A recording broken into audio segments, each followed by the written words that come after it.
Hello and welcome to the suspensions and fine episode for round 21 2023. The fan that touched the back of Marlon Pickett has actually been banned for more than 1 year. He will not be able to attend any AFL or AFLW games until October 2024. What are your thoughts on that ban? I think it's about right. There didn't seem like too much malice in it, but the fans do not need to be touching the players, and I guess a year ban will make that fan rethink their actions and never do it again. So advice to anyone that goes to the footy, do not touch the players. Darcy Byrne-Jones from Port Adelaide has been charged with tripping Max Holmes from Geelong. This happened on the Saturday night game. The MRO class this as intentional conduct, low impact and body contact. For this, it is a $3,000 sanction with an early plea can be downgraded to $2,000. This is a very fast but bad judgment here by Darcy Byrne-Jones. There wasn't that much in it in my opinion, but I think a fine is still appropriate for this one because you can't be out here tripping up your opponents. It's just far too dangerous. But overall, I think a fine is definitely appropriate. I think DBJ will think twice before tripping again, hopefully. I was quite interested to see that no fines came of the Crows and the Gold Coast Suns melee. I feel like usually the AFL give out fines for this for almost nothing, and there was a little bit of back and forth in the third quarter around the 9-minute mark and 6 minutes 30 left. You can see jumper punches are thrown, people are getting thrown to the ground, but for some reason there were no fines that were handed out this time, unless the AFL are a little bit slow on reporting, but I haven't seen any fines or anything that has come from this, so I guess everyone is free to play next week and their wallets don't get a nice little hit.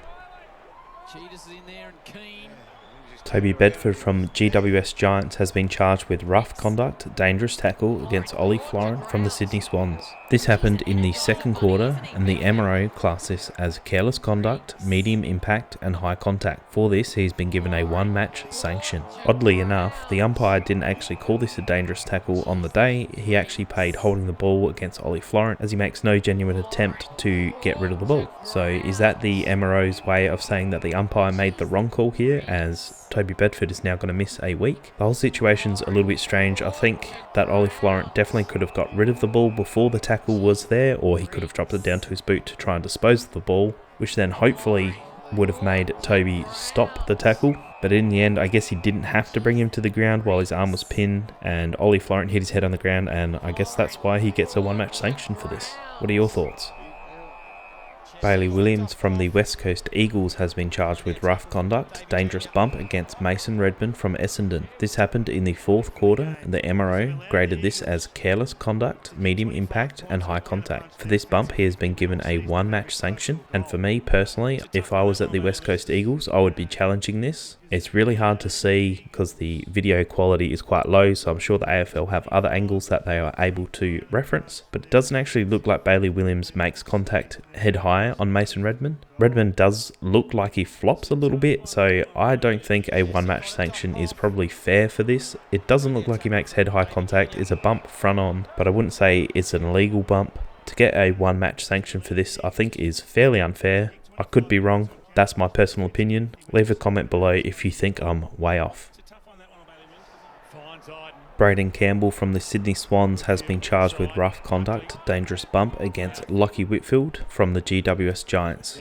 This happened in the first quarter, and the MRO graded this as careless conduct, medium impact and high contact. For this, he's been given a 1-match sanction. Again, this one is quite hard to see because the footage quality is extremely low, so I do apologise for that. But to me, it actually looks like Braden Campbell makes contact with his elbow to Lachie Whitfield's jaw, or possibly even neck area. I'm not entirely sure. As he has made contact with the upper neck or the jaw, I think that a 1-match sanction is probably about right. I do believe Campbell was probably trying to put the arms into Whitfield's chest, not into his neck, so I don't think there was that much malice in it, but I still think a week is probably about right for the crime, so to speak. So I think this one seems about right for me. What do you think?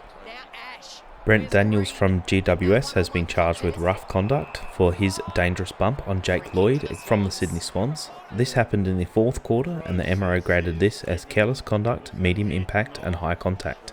For this, Brent Daniels has been given a 1-match sanction, and me personally, I think he's actually pretty lucky to only get a 1-match sanction for this, as he does make no attempt at the ball. This is totally off the ball after the ball's gone, and he connects with Lloyd's chin with his shoulder. Previously this year, we've seen this be a 2 to 3 week suspension, so I'm not entirely sure why this is a 1-match sanction. Personally, I would have thought this was at least 2, but I could be wrong. What are your thoughts on that? Should have this been a 2 or 3 week suspension? Bo McCreary from Collingwood has been charged with striking James Sicily from Hawthorn. This happened in the second quarter. The MRO graded this as careless conduct, medium impact and body contact. For this, it's a $3,000 sanction, which can be downgraded to $2,000 with an early plea. And I think that's fair. It's definitely after the ball's gone, it's not a footy play, so $2,000 seems about right to me.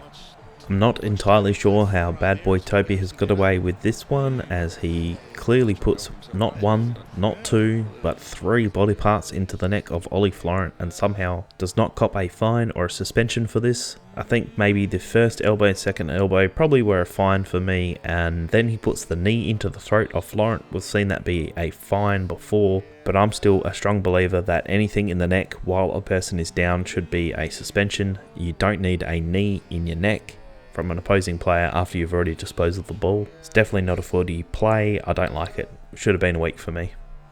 And anyway, that's it for this week. That's all I could find. I couldn't really find much from the Sunday game, so I'm not entirely sure what is going on there. But I do appreciate you watching. If you like these videos, then please do leave a like and subscribe. I'm trying to get to 10,000 subscribers by the end of the year. So if you're new and you like this stuff, please do subscribe, and I'll see you in the next video.